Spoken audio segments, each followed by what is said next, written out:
Show में। एक हफ्ते में स्टॉक मार्केट को 315 अरब रुपए का नुकसान। मुल्क की तारीख में पहली बार डॉलर 150 रुपए से तजावुज कर गया। ओगरा ने आइंदा माली साल के लिए गैस की कीमतों में इजाफे की सिफारिश कर दी।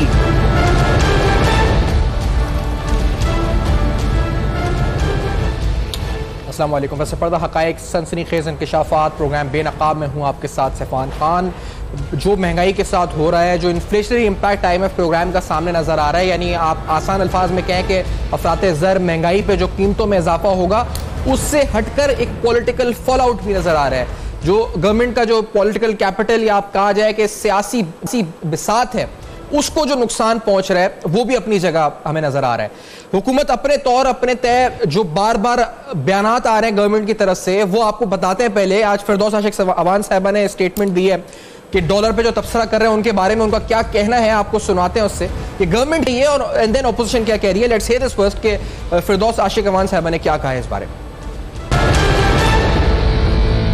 आज आपके तवस्सुत से मैं उनसे पूछना चाहती हूँ कि जिन्होंने इस मुल्क की मईशत को लहूलुहान किया और गरीब का खून चूसा और उसके ऊपर 21,000 अरब का कर्जा लाद के आपके कंधों पे चले गए, आज वो पूछ रहे हैं कि डॉलर फ्लक्चुएट कर रहा है और हुकूमत की तरफ उंगलियां उठा रहे हैं।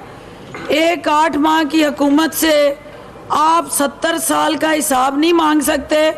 यही वो चैलेंज है जिसको लेके इमरान खान साहब सामने आए हैं और एड्रेस करना चाहते हैं उन कोर इश्यूज को। जब हुकूमत ये सब कह रही है तो अपोजिशन भी अपने जो ताबड़तोड़ हमले हैं वो जारी रखे हुए हैं। मोहम्मद जुबैर साहब ने सवालात उठाए, क्या डॉलर 200 का हो जाएगा? क्या मार्केट जो 2 हफ्तों में 10% गिर गई है वो और कितना गिरेगी? ये सुने कि जुबैर साहब जो बड़ा फैक्चुअली भी थोड़ा, क्योंकि इकोनॉमिक्स और फाइनेंस पे स्ट्रॉन्ग ग्रिप रखते हैं, उन्होंने क्या सवालात उठाए, एतराजात उठाए। Let's hear this. सिर्फ 2 दिनों में, कल और आज, अगर आप रुपए की कदर देखें तो तकरीबन 10 रुपए गिर गई।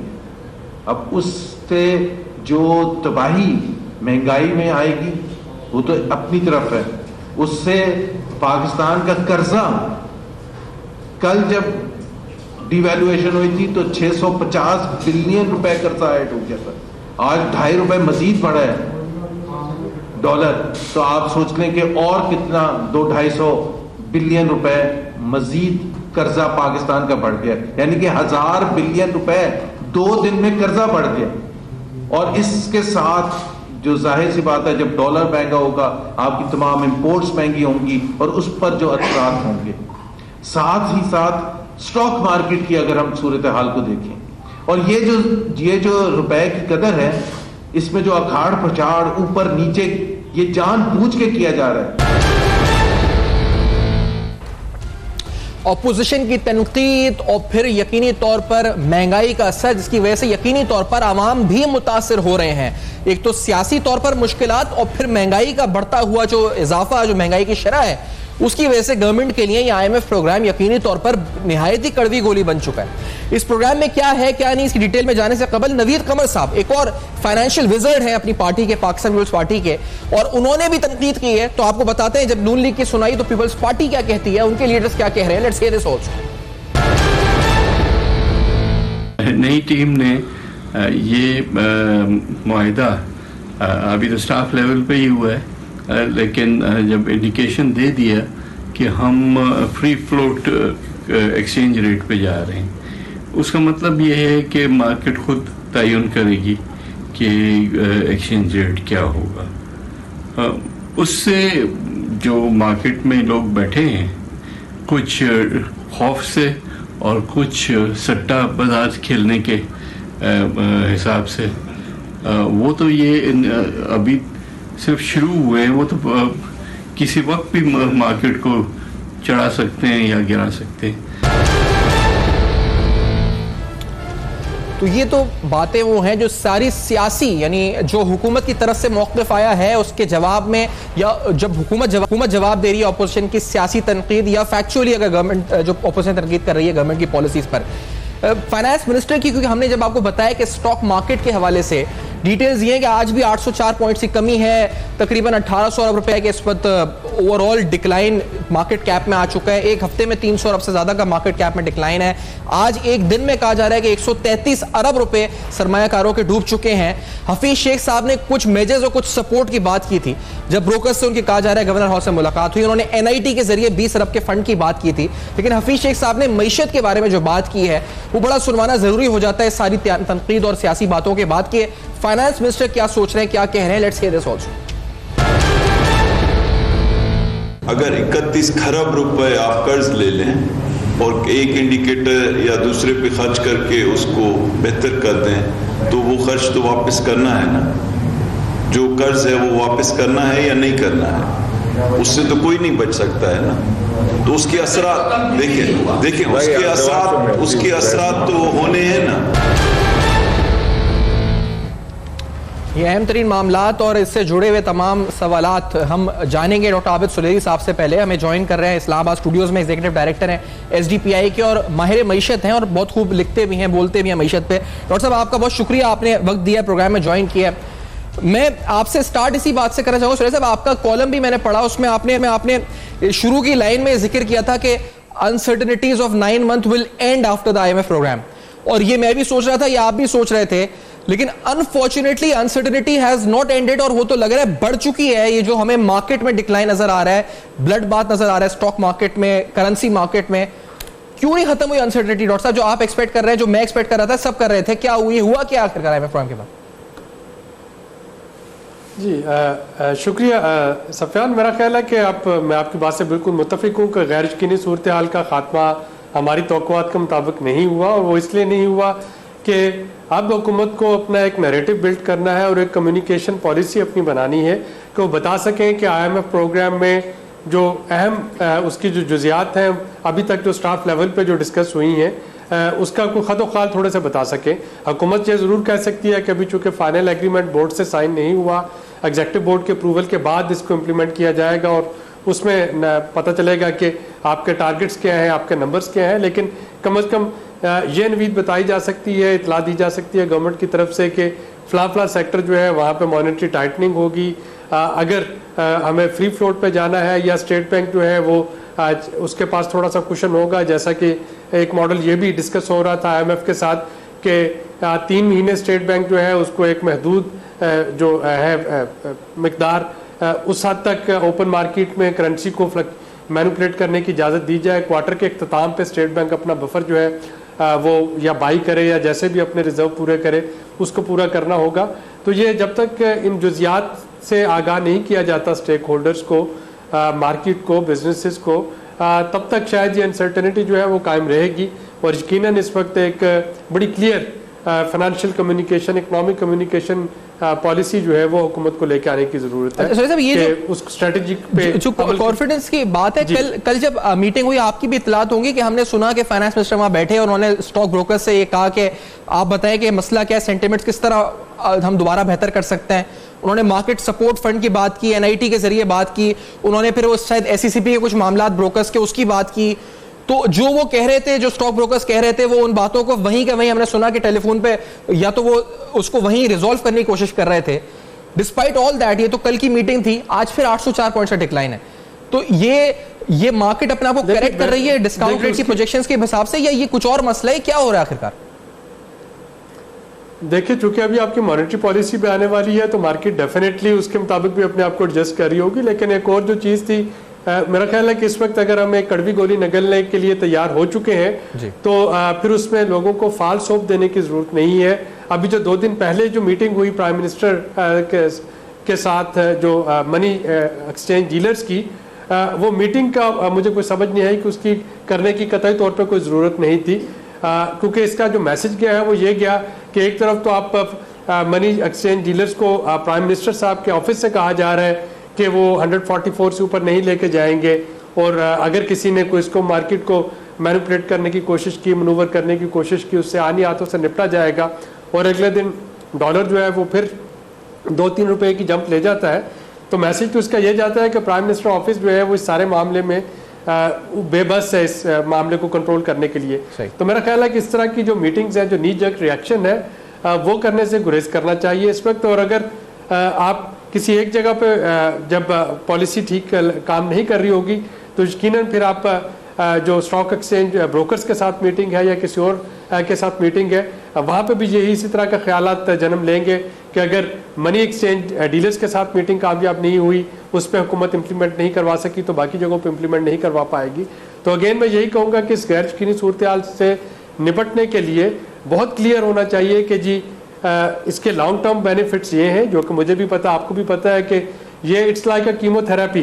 कैंसर के खुदा न खास्ता मरीज को जब कीमोथेरेपी करना पड़ती है, सबको पता है बहुत पेनफुल प्रोसेस है, लेकिन अनफॉर्चुनेटली अभी मेडिकल साइंस इतनी एडवांस नहीं हुई कि उसका कोई ऑल्टरनेटिव ढूंढ सके। इसी तरह से IMF में जाना एक मजबूरी है, ये एक तल्ख हकीकत है। हफीज़ शेख साहब का आपने जो क्लिप सुनवाया वो अपनी जगह बिल्कुल दुरुस्त है, लेकिन उसके बाद फिर बता देना चाहिए कि जी ये एक थ्रेश होल्ड है जिससे नीचे के जो इनकम लेवल के जो लोग हैं उनको हुकूमत हर हाल में प्रोटेक्ट करेगी, उससे ऊपर वाले जो हैं उनको सारी चीज़ें पास ऑन होंगी ताकि स्पेकुलेशन का खात्मा जो है वो किया जा सके। इस वक्त यकीनी तौर पे डॉलर जो है उसके बढ़ने में पैनिक बाइंग का भी एक इम्पॉर्टेंट रोल है, चूँकि हर एक को ये लग रहा है कि अगर 2 दिन में डॉलर जो है 8-9 रुपये बढ़ गया तो इसका मतलब है कि बहुत लिक्रेटिव अपॉर्चुनिटी है, इसमें इन्वेस्ट किया जाए, इस उम्मीद पे कि ये 2-4 रुपये और बढ़ जाएगा, और उसकी वजह से आपको इस पैनिक बाइंग में शॉर्टेज होती नजर आ रही है। अच्छा, ये जो मलिक बोस्तान साहब ने कहा है, फॉरेक्स एसोसिएशन के जो प्रेसिडेंट हैं, वो सुनवा के सुलेह साहब मुझे आपसे एक और सवाल इंपॉर्टेंट भी पूछना है। अब पहले सुनते हैं कि ये क्या कह रहे हैं फॉरेक्स एसोसिएशन वाले, डॉलर और रुपये की जो पैरिटी में रीसेंट मूवमेंट्स हैं, मैनिपुलेटिव फोर्सेस हैं, वजह क्या है, मार्केट अपने आप को एडजस्ट कर रही है। लेट्स हियर दिस कि वो क्या कहते हैं इस बारे में। Let's hear this. मार्च में डॉलर का इंटरबैंक में 144 हुआ, फिर 137 भी हुआ है। फ्लोट मार्केटिंग में ये होता है, फ्लोट का मतलब है जैसे समुद्र की लहरें ऊपर जाती हैं फिर वापस आती है, तो हमारा रुपया भी अब जाहिर है जब फ्लोट कर दिए गए ये ऊपर भी जाएगा वापस भी जाएगा, जरूरी नहीं है कि ये साइड पे थे। कल हमारी मीटिंग हुई थी, मैं उस मीटिंग में शामिल था, उन्होंने करेंसी कंट्रोल का बात नहीं की थी, ये मेरा मीडिया में कोई खबर सही नहीं है। हमने उन्हें बताया था कि देखो जी पाकिस्तान में फॉरेन एक्सचेंज की कोई कमी नहीं है। अगर आप पिछले 23 साल का डेटा देखें तो पिछले 23 सालों में 160 अरब डॉलर पाकिस्तानी बैंकों से बाहर के बैंकों में ट्रांसफर हुए ऑफिशियल चैनल से, जबकि हमारे कर्जे जो हैं 100 अरब डॉलर है। तो हमें इसका मतलब है मैनेज करने की जरूरत है, लेकिन अगर इंटर बैंक में रेट बढ़ जाए तो फिर हुकूमत कुछ नहीं कर सकती, क्योंकि हुकूमत ने खुद डिमांड और सप्लाई का मायदा किया हुआ है, तो उसमें हुकूमत जो है डिमांड आएगी तो बढ़ेगी। इस बारे में और इससे जुड़े मजीद हकायक कुछ और अहम सवालात आबिद सुलेरी साहब भी हमारे साथ मौजूद हैं, लेकिन after this very short break बेनकाब में आते हैं और आपके सामने करते हैं बेनकाब। हमारे साथ रहिए।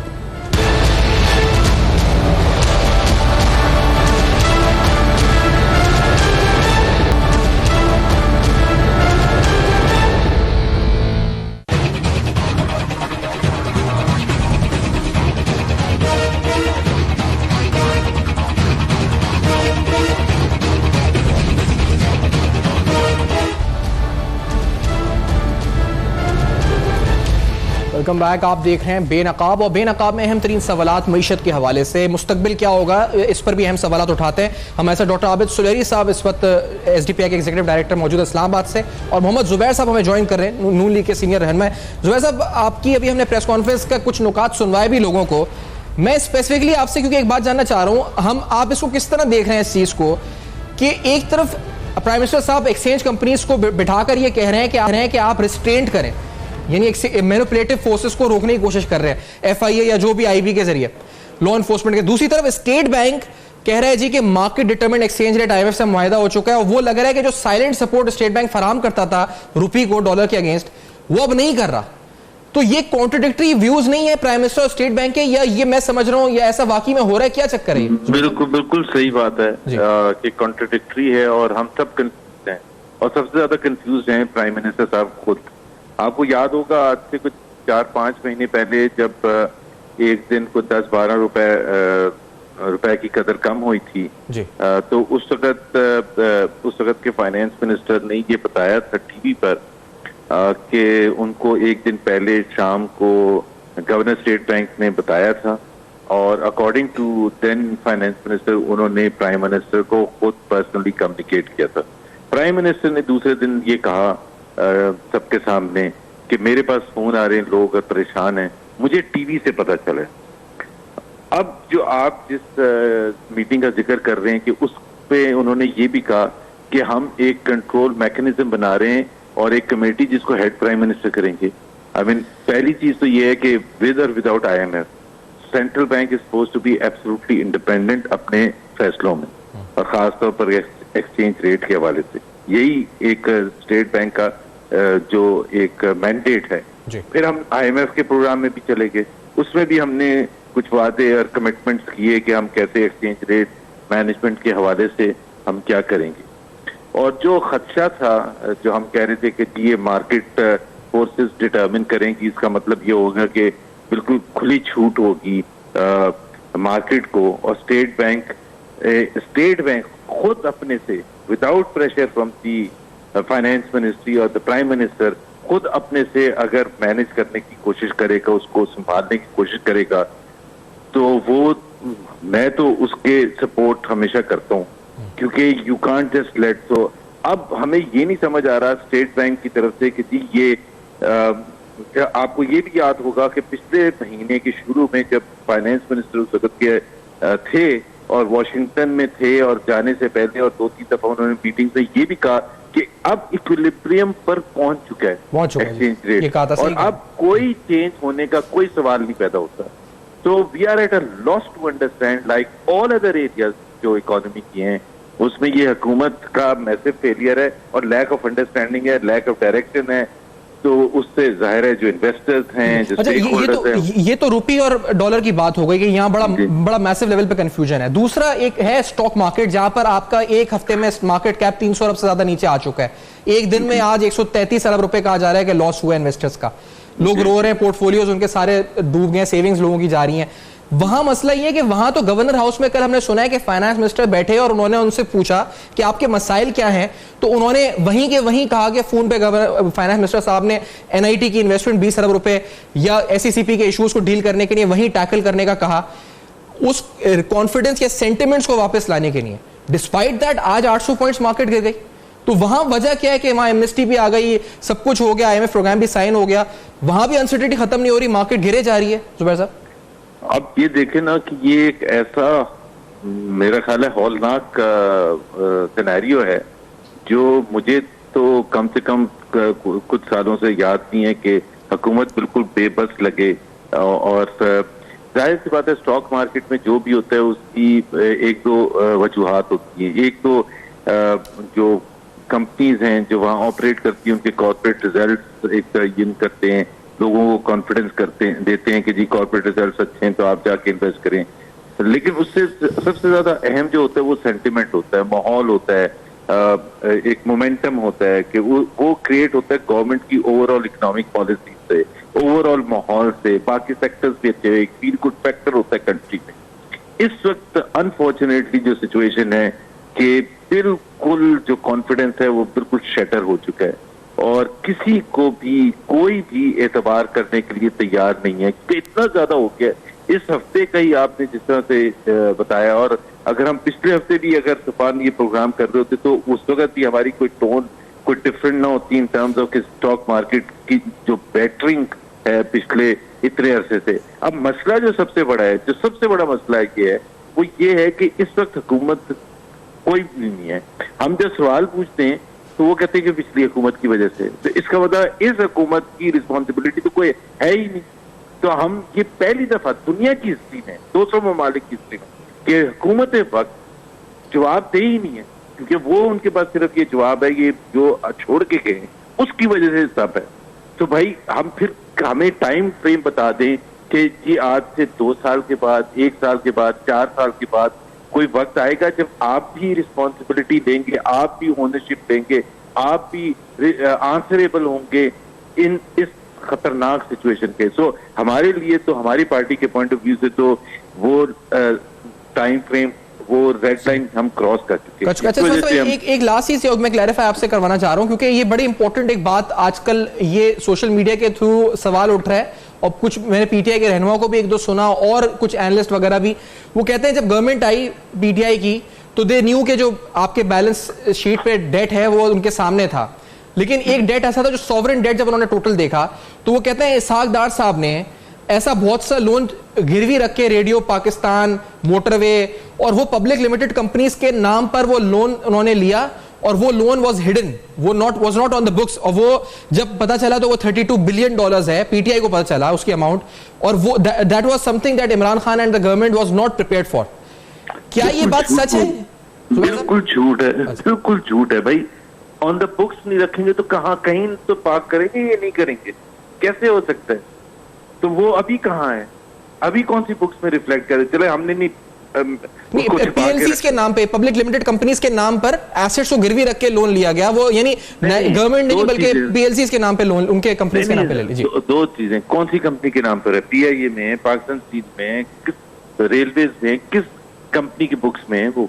एक मुझे बता दें और ये चीज क्लैरिफाई करते ना। एक दफा देखिए, अभी सेनेट में हमाद अजहर गए थे लास्ट, और हमाद अजहर से सवाल हमने जान के ये पूछा था, जो वो रिस्पॉन्सिबल थे बताने के लिए, क्योंकि फ्लोर ऑफ द हाउस में झूठ नहीं बोल सकते। हमने ये कहा था कि आप पब्लिक डेट की पूरी पोजीशन बता दें पिछले 5 साल में और पिछले ये 9-10 महीने में, 11 महीने। तो वो उन्होंने आके जो फिगर्स दी उसके हिसाब से वो बिल्कुल नफी करती थी जो इमरान खान की पब्लिक पोजीशन रही है, ये पीटीआई लीडरशिप की रही है। पब्लिक डेट 24,000 बिलियन था जब पीएमएलएन की हुकूमत गई है, 24,000 बिलियन जी। और वो अब बढ़ के तकरीबन 27,500 बिलियन हो गया, 3,500 बिलियन, 3,700 बिलियन इस हुकूमत ने डेट लिया। तो वो ऐसे कोई बच्चों का खेल तो नहीं है कि उन्होंने इसहाक डार ने कहीं और पार्क कर दिया था, फिर उसके बाद डॉक्टर चमदाद आई, उन्होंने उसको कहीं और पार्क कर दिया, फिर उसके बाद असरत उमर आए, उन्होंने कहीं और पार्क कर दिया। तो मजाक तो नहीं हो रहा? उठा के ले आए और पार्क कर दे वहां जहां होना चाहिए, स्टेट बैंक की बुक्स में। ओके जी, सही। अच्छा आबिद सुरेश साहब, आपसे पूछना चाहूंगा, ये बात आपने लिखा भी अपने कॉलम में और आपने ये रिकमेंड किया कि government should try some innovative measures, और उसमें आपने कहा कि प्राइवेट सेक्टर का भी शायद किरदार हो सकता है। तो ये क्राइसिस तो है जो हम देख रहे हैं, हम डिस्कस भी कर रहे हैं आपसे भी, जुबैर साहब से भी, इससे निकलने का रास्ता आपने जो इनोवेटिव क्या है, ये क्या out of the box something क्या चीज है, यानी पब्लिक प्राइवेट पार्टनरशिप प्रोजेक्ट्स, क्या आप सजेस्ट करना चाह रहे हैं? अगर इसको एलैबोरेट, क्योंकि आर्टिकल में उस वक्त नहीं आप शायद कर सके, अब आप बता सकते हैं क्या आपके जहन में है इनोवेटिव जो मेजर्स हैं? जी देखिए, जब हम लाइफ आफ्टर आईएमएफ की बात करते हैं कि आईएमएफ प्रोग्राम हो गया, डील हो गई, अब उसके बाद डेफिनेटली उसके नेगेटिव रिपरकशंस आ रहे होंगे, इन्फ्लेशन पे भी उसका इम्पैक्ट आ रहा होगा, सारा कुछ होगा। तब हुकूमत से ये तवक्को रखना कि हुकूमत जो है वो 1 लाख नौकरियां भी क्रिएट कर देगी और वो घर भी बना लेगी और इकॉनमी का पहिया भी चला लेगी, ये शायद को बहुत ज़्यादा जायज़ डिमांड नहीं या एक्सपेक्टेशन नहीं होगी। तो उसके लिए अब करना ये होगा कि प्राइवेट सेक्टर को मोराल और उसका कॉन्फिडेंस बूस्ट किया जाए। जो ईज़ ऑफ डूइंग बिजनेस पे काम हो रहा था, कॉस्ट ऑफ डूइंग बिजनेस पे काम हो रहा था, ताकि हम प्राइवेट इन्वेस्टर्स अपने डोमेस्टिक भी और बाहर जो फॉरेन डायरेक्ट इन्वेस्टमेंट है, तो उनको हम लेके आए पाकिस्तान में, ताकि वो हिस्सेदार बने पाकिस्तान की मईशत को आगे बढ़ाने में और जॉब क्रिएशन में। दूसरा, हमें अपने डॉलर की डिपेंडेंसी कम करना होगी, उसके लिए बड़े अरसे से लेकिन साहब, ये जो आप इन्वेस्टर से कह रहे हैं, ये आप किस तरह से, क्योंकि ऐसे एनवायरनमेंट में जहां लोग स्टॉक मार्केट में जो इन्वेस्ट करे हुए हैं वो उनका पैसा डूब रहा है, तो वो कोई लार्ज स्केल मैन्युफैक्चरिंग या कोई लॉन्ग टर्म ओपिनियन लेके तो नहीं इस वक्त मुल्क में आ सकता, या आ सकता है आपकी नजर में? जी देखिए सफियान, अभी मुल्तान में एक सॉफ्टवेयर बनाने वाली बेवरेज कंपनी जो है, उन्होंने अपने प्लांट को एक्सटेंड किया है और वहाँ पे वो तकरीबन 2000 के करीब मुलाजमतें जो है वो पैदा कर रहे हैं। मल्टीनेशनल कंपनी ने वहाँ पे प्लांट अपना एक्सटेंड किया है। वॉक्सवैगन जो है उसके साथ सारी चीज़ें तय पा गई हैं। इसके अलावा मुख्तलिफ चाइनीज़ कंपनीज के साथ चीज़ें तय पाई हुई हैं। मलाइशियन जो प्रोटॉन है उसके साथ फॉलोअप करने की ज़रूरत है। तो इस वक्त आपके पास पाइपलाइन में इन्वेस्टर्स की तादाद मौजूद है। वो जो सऊदी इन्वेस्टर्स आए थे, कतरी आए, कतरी यहाँ पे होटल और हॉस्पिटैलिटी इंडस्ट्री में इन्वेस्ट करने में काफ़ी कीन है।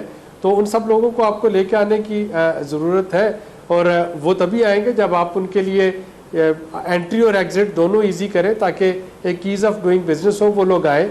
इसी तरीके से अगर आप अपने डोमेस्टिक इन्वेस्टर की तरफ देखते हैं, आपको पता है कि इस वक्त पाकिस्तान में का लॉ है कि आप अपनी फैक्ट्री जो है उसको 6 स्टोरी से ऊपर लेके नहीं जा सकते। अब अगर मुझे सियालकोट की अपनी जो एक्सपोर्ट है वो डबल करनी है, तो मेरे सियालकोट के एक्सपोर्टर के पास ना तो इतनी ज़मीन अवेलेबल होगी, ना इतना सरमाया होगा कि वो अपने यूनिट्स को डबल करे। तो उसके लिए क्या होगा कि आप अगर उनके एग्जिस्टिंग जो प्लांट्स हैं उनको इजाज़त दी जाए कि उसके ऊपर जहाँ पे बिल्डिंग बायलॉज इजाज़त देते हैं और वो सेस्मिक कोड पे पूरा उतरती है, तो वर्टिकल एक्सपेंशन वो करें और उसके मुताबिक वो उसमें मजीद मशीनरी इंस्टॉल करके ऑर्डर्स में है वो अपने टाइम पे देना शुरू करें। तो थोड़ा सा हमें इन चीज़ों की तरफ जाना पड़ेगा। इसी तरह से जब हम डॉलर डिपेंडेंसी को कम करने की बात करते हैं तो जो चाइना के साथ करेंसी स्वैप एग्रीमेंट है उसको फुली फंक्शनल करना होगा।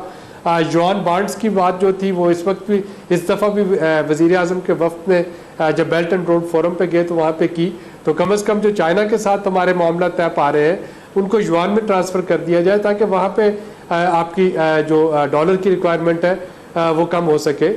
इसी तरह से रशिया जो है वो अभी तक एक अनटैप्ड हमारे पास मार्केट मौजूद है ऑयल और गैस के हवाले से भी, बाकी भी।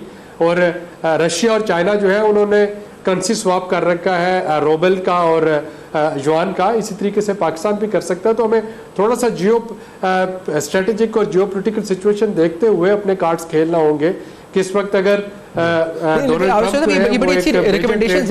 लेकिन साहब ये आपको नहीं लगता कि जिस तरह के मामलात में इस वक्त जो नए फाइनेंस मिनिस्टर आए हैं वो जो डे टू डे मामलात हैं, आज स्टॉक मार्केट का दौरा, कल वो इन्वेस्टर से मिलने, एक्सपोर्टर से मुलाकातें, ब्रोकरेज सेक्टर या यानी हर तरफ एक क्राइसिस फायर फाइटिंग सिचुएशन है।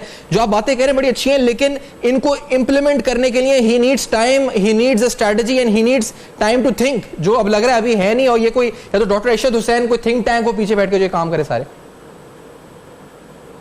देखिए ना, आपके पास बोर्ड ऑफ इन्वेस्टमेंट है, हारून शरीफ एक कॉम्पिटेंट फर्द वहाँ पे बैठे हुए हैं, chairman board of investment.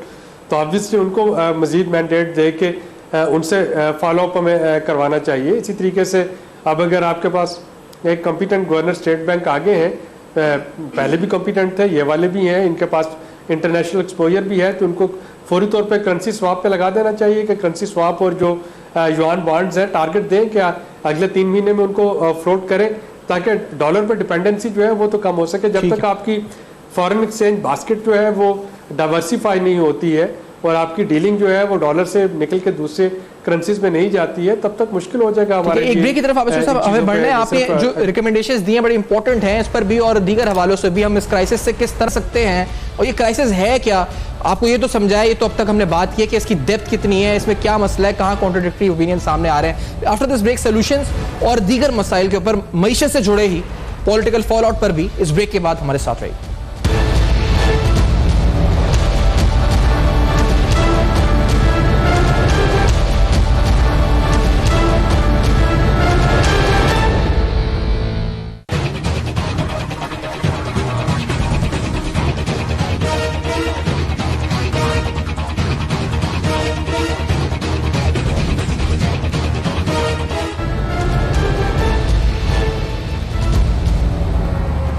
Welcome back. आप देख रहे हैं बेनकाब, और बेनकाब में अहम तरीन सवालात, जहां ब्लूमबर्ग जैसे इंटरनेशनल आउटलेट्स लिख रहे हैं कि Asia's worst performing currency takes another hit.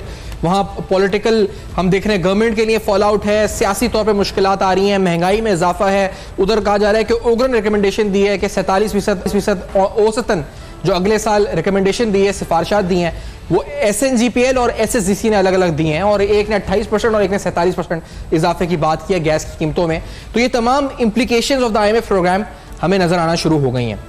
हमारे साथ इस वक्त जुबैर साहब भी हैं, जफर मोती साहब और आबिद सुहेरी साहब भी हमें ज्वाइन कर हमारे साथ हैं। जफर मोती साहब जो कि एक स्टॉक ब्रोकर हैं और बड़ी गहरी नजर रखते हैं स्टॉक मार्केट की परफॉर्मेंस पे, तजुर्बा है आपका। जफर साहब, ये फरमाए सर कि ये मुलाकात भी हुई फाइनेंस मिनिस्टर से, कल सुना है गवर्नर हाउस में, वहां डिटेल में बातें हुई, कुछ NIT सपोर्ट फंड और दीगर, फिर एमनेस्टी स्कीम आ गई, IMF प्रोग्राम साइन हो जाएगा, मार्केट ठीक हो जाएगी, वो भी साइन हो गया, एमनेस्टी स्कीम भी आ गई, फाइनेंस मिनिस्टर से मिल भी लिए, नई इकोनॉमिक टीम आ गई, उनसे मुलाकात हो गई, उनके सामने जो मुतालबात रखे वो मुतालबात भी पूरे हो गए। अब क्या चाहिए, मतलब मसला क्या है इन्वेस्टर्स को? क्या डिस्काउंट रेट मसला है, ये क्या मसला है? नहीं, डिस्काउंट रेट नहीं है, डिस्काउंट रेट एक हिस्सा है, कॉन्फिडेंस मेन लेवल है, क्योंकि अभी जो हमें जो तबाही आई है वो हमने ऐसी तबाही 2008 के बाद अब देखी है, और जो हालात देखे हैं ऐसे पहले हालात नहीं देखे थे कि 6-6 रुपया 7-7 रुपया पर डे आप डॉलर रुपये की पैरिटी में तबाही देख रहे हो।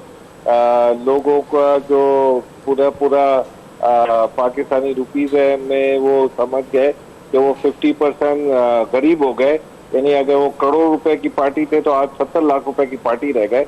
तो ये चीजों ने उसको जो डैमेज किया है, उसको डैमेज के बाद 20 अरब रुपए का एक पैकेज लाना या डॉलर रुपए की पैरिटी के स्टेबिलिटी के लिए ये बोल देना कि स्टेट बैंक करेगी या मॉनेटरी पॉलिसी जो है वो स्टेट बैंक करेंगी, वो कॉन्फिडेंस नहीं ला रहा है। नहीं तो कॉन्फिडेंस के लिए जब आप थे इस मीटिंग में मोदी साहब जो फाइनेंस मिनिस्टर के साथ हुई है? भाई वो हम नहीं थे, हम तो अपने ब्रोकरेज हाउस को संभालने में ही लगे हुए थे। नहीं, क्योंकि हमने सुना है कि जो ब्रोकर्स ने कहा, फाइनेंस मिनिस्टर ने कहा कि सेंटिमेंट कम है तो उसके लिए मैं क्या करूं, तो उन्होंने कहा एससीसीपी के मामलात हैं तो वो हम डील कर देते हैं, आपके अगर फंड का मसला है तो हम फंड बना देते हैं।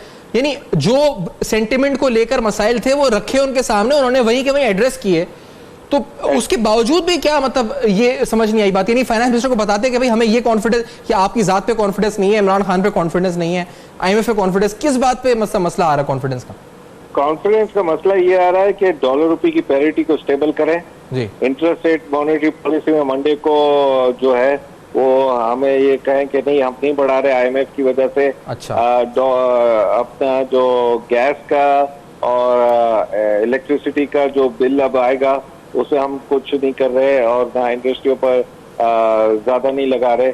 सब्सिडी जो दे रहे हैं एक्सपोर्ट्स वाले को वो हम कम नहीं कर रहे। हम जो है इस मुल्क को कॉन्फिडेंस के लेवल पर लेकर 25 से 30 बिलियन डॉलर इंटरनेशनली इन्वेस्टमेंट लेकर आ रहे हैं। ऐसी बातें करें वो नहीं हो रही ना इनसे। जी ज़फ़र साहब, ये बातें हो सकती है, मुमकिन है आपको लगता है ये जो आप कह रहे हैं कि ये सब करें, सब्सिडी ना खत्म करें, ये ना करें, ये डिस्काउंट रेट ना बढ़ाएं, ये ऐसी ख्वाहिशात नहीं है जो हज़ारों ख्वाहिशें ऐसी जिस पे हर ख्वाहिश पे दम निकले वाली बात हो गई? नहीं तो अब दम निकाल दो ना, इस हुकूमत का दम निकाल दो अब। अच्छा, हुकूमत का दम, तो मतलब ये आप स्टॉक ब्रोकर्स की तरफ से मजमूई राय बन रही है, वहाँ पे अकील भाई भी हैं, दीगर लोग भी हैं, आरिफ हबीब साहब भी हैं, बड़े छोटे ब्रोकर सब क्या ये कह रहे हैं हुकूमत का दम निकाल दो? नहीं तो अब दम निकल ही गया ना। देखे ना, आप 3 मरतबा टीम बदल चुके हैं। आप ये समझ रहे हैं कि आउटसाइडर शहबाज़ को लेकर आए जिसके खिलाफ खुद उसकी FBR खड़ी हो गई है। आप ये देखें कि आप क्या असद उमर साहब ये बोलते हैं कि IMF से जब हमारी पहली डीलिंग शुरू हुई थी तो उसमें डॉलर रुपए की पैरिटी की बात नहीं थी, जबकि मार्केट में जिस दिन असद उमर साहब मिनिस्टर बनने थे उसी टाइम से था कि डॉलर का हाल खराब होगा, डॉलर स्ट्रॉन्ग हो जाएगा और पाकिस्तानी रुपये वीक हो जाएगा।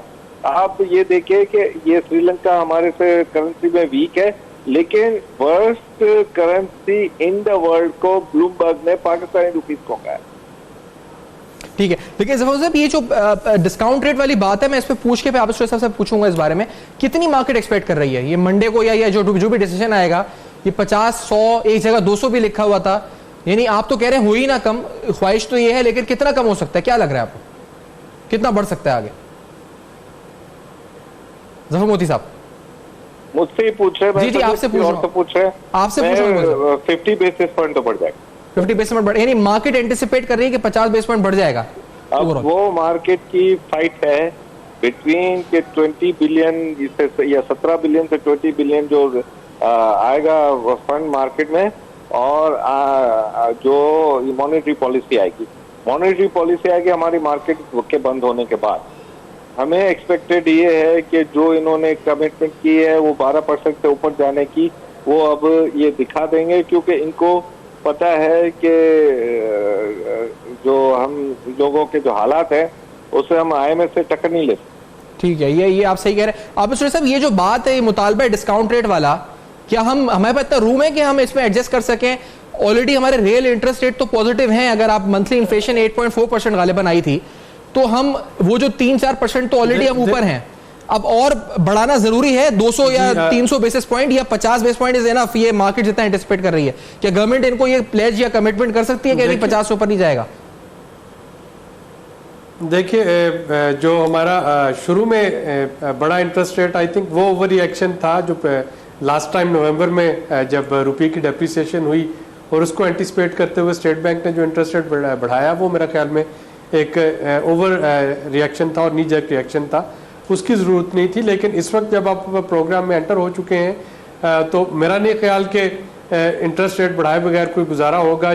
कम से कम जो 50 बेसिक पॉइंट है वो तो मैं एक्सपेक्ट कर रहा हूँ कि वो बढ़ रहा होगा। ये एक विशेष साइकिल बन जाएगा जिससे शायद को निकलना बहुत आसान नहीं है, क्योंकि रियल एक्सचेंज रेट जब आप कैलकुलेट करते हैं तो आप अपने nominal exchange rate multiplied by inflation rate को देख रहे होते हैं, और जब आपका इन्फ्लेशन रेट बढ़ेगा तो उस हिसाब से आपका RER भी बढ़ रहा होगा। यानी आइडियली तो इस वक्त तकरीबन रुपया और डॉलर की जो पैरिटी है वो अपने एक नेचुरल इक्विलिब्रियम पे खड़ी है, मतलब तवाज़न पे खड़ी है। लेकिन अगर ये मॉनेटरी पॉलिसी आती है और थोड़ा सा इंटरेस्ट रेट और बढ़ता है तो इसका मतलब है कि रुपए को आपको थोड़ा सा और डेप्रिशिएट करना पड़ेगा। तो यही मैं कह रहा था कि हमें IMF के प्रोग्राम के बारे में बहुत क्लियर कम्युनिकेट करना चाहिए मार्केट को, बिजनेसेस को, जिसमें बताना चाहिए कि IMF हमसे क्या एक्सपेक्ट कर रहा है, क्या रियल इफेक्टिव एक्सचेंज रेट 100 पे रखना है, उसको 90 पे रखना है, 110 पे रखना है, 104 पे रखना है, या हम जो दूसरा मॉडल होता है एक्सचेंज रेट का जिसको आप कंसल्टेटिव जो CGER मॉडल होता है कि आप उसमें अपने मैक्रो फंडामेंटल को भी देखते हैं, एक्सटर्नल पेमेंट्स को भी देखते हैं और उसके हिसाब से आप अपना रेट जो है वो तयन कर रहे होते हैं। तो जो फार्मूलाज जो तय हुए हैं कम से कम इन फार्मूलाज को मार्केट तक कम्युनिकेट करना जरूरी है ताकि मार्केट एंटिसिपेट कर सके और उसके मुताबिक रिएक्ट कर सके। मैं ओवरऑल अगर हम समअप करते जाएं तो हम समअप करते जाएं तो जफर मोती साहब जो कह रहे हैं कि चले फंड आ जाएगा 17-18 अरब रुपए जो कह रहे हैं कमिटमेंट किया, 50 बेस पॉइंट मार्केट चले एंटिसिपेट कर रही है। सुरेश साहब आप भी समझ रहे हैं कि 50 बेसिस पॉइंट ही बढ़ेगा डिस्काउंट रेट। अगर things goes according to these predictions, अगर यही होता है 50 बेसिस पॉइंट इंक्रीज होता है तो हम समझते हैं कि नेक्स्ट वीक शायद थोड़ा बेहतर हो। हम ये सोच सकते हैं, जफर मोती साहब ये सोच सकते हैं कि नेक्स्ट वीक बेहतर होगा। बिल्कुल मुझे लगता है बेहतर होगा। मैं अब आपके चैनल को लगा कर देख रहा हूँ और मैं देख रहा हूँ कि वो लोग इकोनॉमी के ऊपर प्रिडिक्ट कर रहे हैं जिनका दूर दूर तक 50 साल से 60 साल से इकोनॉमी के ऊपर नजर नहीं। मुझे अफसोस के साथ कहना पड़ता है कि जो लोग ये इंडस्ट्रियां चला रहे हैं, जो स्टॉक चला रहे हैं, जो इंटरेस्ट रेट देख रहे हैं, जो डॉलर रुपये की पैरिटी देख रहे हैं, जो आज ये इस मुल्क का ये हाल देख रहे हैं कि भूख बढ़ रही है, सुसाइड बढ़ रही है, वो आज हमको ये समझ नहीं आ रहा कि इस मसले से निकलेंगे कैसे। मैं आपके चैनल पर देख रहा हूँ जुबैर भी साथ है हमारे। जुबैर अभी जुबैर साहब की लाइन ड्रॉप हुई है लेकिन उन्होंने आज प्रेस कॉन्फ्रेंस की थी, लेकिन आप ये एक्सपेक्ट कर रहे हैं नेक्स्ट वीक बेहतर हो सकता है। Sulehi sahab, are you also expecting कि next week will be better based on these expectations? जी मेरा ख्याल है कि अगला हफ्ता जो है इस हफ्ते से ज़्यादा बेहतर होना चाहिए। ये हफ्ता जो था इसमें नी जैक रिएक्शन भी था, इसमें करेक्टिव मेजर्स भी थे, इसमें पैनिक बाइंग और जो होर्डिंग थी करेंसी के हवाले से वो भी शामिल थी। अगला हफ्ता जो है आपके पास एक मॉनेटरी पॉलिसी जब आ जाती है, आपके पास एक रुपए की एक जो एक्सचेंज रेट है वो थोड़ा सा इस्टेब्लिश हो जाता है, तो मेरा ख्याल है कि फिर बिजनेस एज यूजुअल जो है वो आहिस्ता आहिस्ता आना शुरू हो जाएगा। और पाकिस्तान की इकॉनमी में काफ़ी रेजिलियंस है और आप देखेंगे कि ये इकोनॉमिक फंडामेंटल जो है ये अपनी जगह पे बैठना शुरू हो जाएंगे। ठीक है, लेकिन ये सारी जो वादे ये कर रहे हैं जगह जगह जाके, अब पता नहीं पूरे कर सके हफीज शेख साहब ये नहीं कर सकें, क्योंकि इस सब सेंटिमेंट्स को बिल्ड करने के लिए, जो कॉन्फिडेंस बिल्ड करने के लिए बातें हो रही हैं, आगे जाकर ये वाकई में कॉन्फिडेंस बिल्ड करती है नहीं करती, ये भी देखना। तमाम मेहमान हज़रत का शुक्रिया अदा करेंगे, मोहम्मद जुबैर साहब का, ज़फ़र मोती साहब का और आबिद सुलेही साहब का जो प्रोग्राम में ज्वाइन किया। कॉम्प्रीहेंसिवली हमने कोशिश की कि आज हम डेप्थ में जाएँ, जाके बताएं कि मसला है क्या, मसले का हल क्या है और मसले का मुस्तकबिल फौरी तौर पर यानी अगले हफ्ते पीर के दिन हम क्या एक्सपेक्ट कर सकते हैं। अगर डिस्काउंट रेट बढ़ता है क्या होता है, क्या एक्सपेक्टेशन हमारी है इस वक्त करेंसी मार्केट से भी और स्टॉक मार्केट से भी, डिटेल में जाके आपके सामने बेनकाब किया। For feedback you can write us on our email address, Facebook page and Twitter जो आपके सामने इस वक्त फ्लैश कर रहा है। अपना बहुत ख्याल रखिएगा, देखते रहिएगा।